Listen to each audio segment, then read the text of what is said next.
বাংলাদেশ ভারত সম্পর্কে যখন একরকম শীতল সম্পর্ক চলমান, তখন পশ্চিমবঙ্গ থেকে এলো ইতিবাচক বার্তা। সোমবার মুখোমুখি হচ্ছেন পশ্চিমবঙ্গের মুখ্যমন্ত্রী মমতা এবং নয়াদিল্লিতে নবনিযুক্ত বাংলাদেশের high commissioner M Riaz Hamidullah. 21 June ভারতের আনন্দবাজার পত্রিকার প্রথম পাতায় স্থান পায় এ খবর।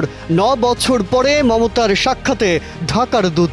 এর আগে 2016 সালে মমতার সঙ্গে সৌজন্য সাক্ষাৎ করেছিলেন তৎকালীন হাই কমিশনার মোয়াজ্জেম আলী।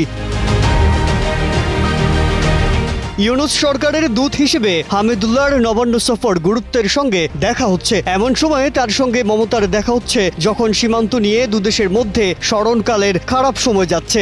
বাংলাদেশি নাগরিক দাবিতে বিভিন্ন সীমান্ত দিয়ে লোকজনকে ঠেলে দেয়া হচ্ছে। সীমান্ত অতিক্রম করা মাত্র তাদের গ্রেপ্তার করছে বর্ডার গার্ড বাংলাদেশ। এছাড়া তিস্তার পানির ন্যায্য হিস্সা বাংলাদেশের পুরনো দাবিটির সুরাহা হচ্ছে না। এরই মধ্যে কিছুদিন আগে বাংলাদেশে রবীন্দ্র কাছারি বাড়িতে হামলা হলে ক্ষুব্ধ হন মমতা। তিনি ভারতের প্রধানমন্ত্রী নরেন্দ্র মোদীকে চিঠি দিয়ে এ ক্ষোভের কথা জানিয়েছেন।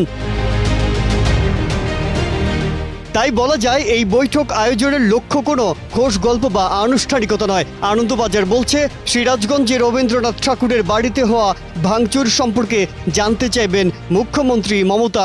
ওয়ালটন আবারও মিলিনিয়ার অফারে ওয়ালটন ফ্রিজ কিনে আপনিও হয়ে যেতে পারেন মিলিয়নিয়ার। মিলিনিয়ার ছড়াছড়ি দেশ জুড়ে, এটা শুধু ওয়ালটনই পারে। কূটনৈতিক সূত্রকে উদ্ধৃত করে গণমাধ্যমটি বলছে, বৈঠকে রবি ঠাকুরের কাছারি বাড়ি ভাঙচুর নিয়ে মুখ্যমন্ত্রীর সামনে প্রকৃত তথ্য তুলে ধরবেন এম রিয়াজ হামিদুল্লাহ। বাংলাদেশের সঙ্গে দীর্ঘ স্থল সীমান্তের অর্ধেকের বেশি পশ্চিমবঙ্গের সঙ্গে। জানা গেছে সীমান্তকে কিভাবে আরও মানবিক, বন্ধুত্বপূর্ণ, শান্তিপূর্ণ ও অর্থনৈতিকভাবে সম্পন্ন করে তোলা যায় তা নিয়ে কথা বলবেন বাংলাদেশের নবনিযুক্ত হাই কমিশনার। এদিকে ঢাকার বক্তব্য, যাদের বাংলাদেশে ফেরত পাঠিয়ে দেওয়া হয়েছে তার মধ্যে 3 শ্রেণীর মানুষ আছে।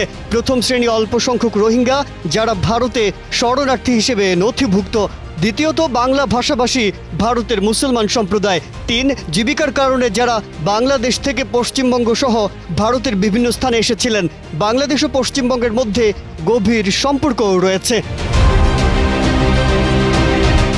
জানা গেছে আসন্ন সফরে তিস্তা চুক্তি নিয়ে মমতাকে চাপ দেওয়ার কোনো পরিকল্পনা Bangladesh high commissioner M Riaz হামিদুল্লাহর নেই। কারণ এমনিতেই দুই দেশের সম্পর্কে টানাপোড়েন চলছে।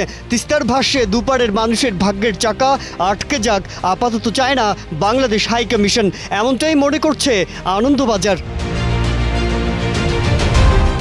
মাজহারুল আলম, কালের কণ্ঠ।